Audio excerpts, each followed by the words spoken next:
Video বানানোর চক্করে আমি কিনা শেষমেশ গরুর গোবরেই পা তুলে ফেললাম। আমার কাজের জায়গায় সকাল থেকে রাত পর্যন্ত আমার সারাটা দিন কিভাবে কাটে চলো সেটাই আজকে তোমাদের সাথে আমি শেয়ার করব। হ্যালো এভরিওয়ান, কেমন আছো তোমরা সকলে? আশা করি ভীষণ ভালো আছো। আমি তোমাদের নোটো ভাই, আমিও ভীষণ ভালো আছি। আজকে সকাল সকাল আমার সাথে এরকম একটা ঘটনা ঘটে যাবে সেটা আমি কখনো কল্পনা করতে পারিনি।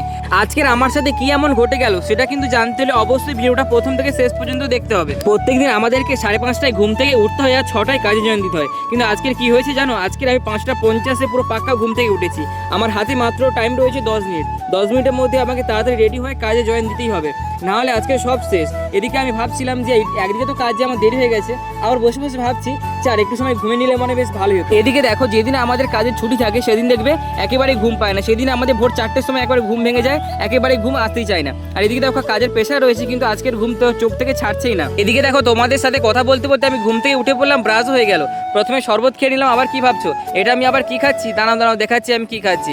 আগের দিন রাতে আমি কিছু কাজু কিশমিশ আর কাঠবাদাম ভিজে রেখেছিলাম, ওগুলোই খাচ্ছি। কারণ সকাল সকাল উঠে কিছু না ড্রাই ফ্রুটস খেলে হয় না, তো শরীর তো পুরো শেষ বলো, যেহেতু আমাদের অনেক পরিশ্রমের কাজ করতে হয়। আচ্ছা, আজকের আমার এই ভিডিওটা তোমরা কে কোথায় দেখছো প্লিজ একটু কমেন্ট করে জানিও। আর আজকে কিন্তু ফার্স্ট আমি এরকম ধরনের ভিডিও বানাচ্ছি, জানি না কিরকম হবে, তো প্লিজ একটু কমেন্ট করে জানিও আজকে এই ভিডিও তোমাদের কেমন লাগছে। চলো আমি এগুলো খেতে খেতে তোমাদের কিছু কমেন্ট আমি পড়ে নিই।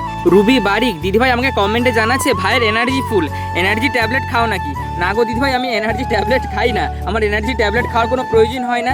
আসলে কি বলো তো, আমি ভিডিও বানানোর কোথা থেকে এত এনার্জি পাই জানো? সেটা একটা ভিডিও বানিয়ে পোস্ট করবার পরে যখন সেই ভিডিওটাতে আমি তোমাদের সুন্দর সুন্দর কমেন্ট পাই, তখন ওই ভিডিও কমেন্টস চেক করলে আমার ভীষণ মন ভালো হয়ে যায় যে আমি তোমার কত সুন্দর সুন্দর পজিটিভ কমেন্ট করছো। চলো এরপরে সবিতা মহেশ দিদিভাই কমেন্টে জানাচ্ছে, বলছি কৃষ্ণ ভাই কত কষ্ট করে ভিডিও বানাও কাজের মধ্যে। দিদিভাই গরিব ঘরে জন্ম নিয়েছি, কষ্ট তো করতেই হয় বলো। এদিকে তোমাদের সাথে কথা বলতে বলতে দেখো আমার সকালের কাজ কিন্তু পুরো কমপ্লিট করে চলে এসেছে। এখন এসেছি আমরা সকালে জলখাবার খেতে। আজকে সকালে জলখাবারে ছিল ঘুগনি তরকারি, তাই ঘুগনির সাথে ভাত তো আমার একেবারেই চলবে না, কারণ ঘুগনি হয়েছে মানে ভাত আমি আজকে খাবোই না, সেই জন্য আমি আজকে মুড়ি খাচ্ছিলাম। এরপরে কালীপদ ধারা দাদাভাই আমাকে কমেন্টে জানিয়েছে, বলছে আচ্ছা দাদাভাই এত পরিশ্রম করো, তোমার কষ্ট হয় না?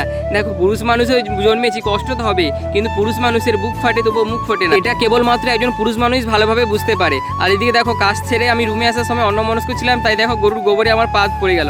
তো কোনো ব্যাপার না, যেহেতু দুপুর হয়ে গেছে আর এখন আমরা স্নানও করবো, ওই জন্য আমি ওটাতে কোনো আর গুরুত্ব দিলাম না। কাজ শেষ করে এখন আমি পুরোপুরি স্নান করে একেবারে ফ্রেশ হয়ে গেছি। এখন হচ্ছে আমাদের খাওয়া দাওয়ার পালা আর একটু রেস্টের সময়। তোমরা হয়তো এখন কমেন্টে বলবে, ভাই তুমি কি কাজ করলে, আমাদেরকে সেভাবে ভালোভাবে দেখালে না। তো দেখো কাজের জায়গাতে আমাদের কেবলমাত্র কাজ নিয়েই ব্যস্ত থাকি, কারণ কিন্তু আমরা ভিডিও করার সময় পাই না। আর আমি তোমাদেরকে বলিনি এমনটা তো নয়, আমি হচ্ছে রাইস মিলে কাজ করি। আর রাইস মিলে কী কাজ হচ্ছে তোমরা সেটা সকলেই জানো। আর যারা জানো না তাদের জন্য আমি চেষ্টা করব একটা ভিডিও আনার। আমি যদি সময় পাই অবশ্যই তোমাদেরকে আমি ভিডিও বানিয়ে দেখাবো রাইস মিলে কীভাবে এখানে কাজ হয়। ভিডিও শুরুতে আমি তোমাদেরকে একটা কথা বলেছিলাম, মনে আছে? যে আমার সাথে কী এমন ঘটনা ঘটে গেছে সেটা আমি তোমাদের সাথে শেয়ার করব। দেখো ওই জিনিসটা যদি আমি শেয়ার করতে যাই তাহলে ভিডিওটা অনেক লং হয়ে যাবে, যে কারণে আমার কিন্তু শেয়ার করা সম্ভব হচ্ছে না। অবশ্যই আমি নেক্সট ভিডিওতে তোমাদেরকে আমি শেয়ার করে দেবো কী এমন ঘটনা ঘটেছে। আর এদিকে দেখো আমি কিন্তু স্নান করে একেবারে রেডি হয়ে গেছি, এখন খাবার আনতে চলে এসেছি। আর আজকে মেনুতে কী কী রয়েছে সেটা আমি তোমাদের সাথে শেয়ার করবো। চলো এখন খাবার নিয়ে আমি রুমের দিকে যাচ্ছি। চলো রুমে গিয়ে তোমাদেরকে বসে দেখাচ্ছি আজকে কী কী মেনুতে রান্না হয়েছে। কাঁচা ছোলা দিয়ে কলা মোচার চচ্চড়ি আর কলা মোচার বড়া, আটে রয়েছে মাছ। দেখো মাছের ল্যাশটাই কেটে পড়ে গেল।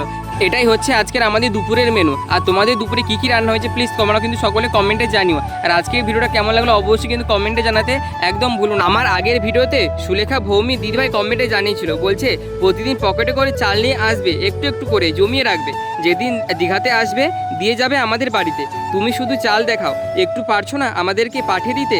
পাঠিয়ে দিলে তো বিনা পয়সায় চালের পায়েস বানিয়ে খেতে পারতাম। ঠিক আছে দিদিভাই, মনে থাকবে, আমি যখন দীঘাতে যাব তোমার জন্য আমি চাল নিয়ে যাব। আর পকেটে করে একটু একটু করে চাল গুছিয়ে রাখার কোনো দরকার নেই, আমি দরকার বলে তোমাকে কিনে দিয়ে আসবো, কেমন? আবার যা তা চাল দিয়ে আসবো না, একেবারে বাসমতি চাল দিয়ে আসবো, একেবারে জমে মজা করে দু ভাই বোনে বসে বসে খাবো, কেমন? চলো আজকে ভিডিওটা এখন এতটা পর্যন্ত, আবারও দেখা হবে পরে নেক্সট ভিডিওতে।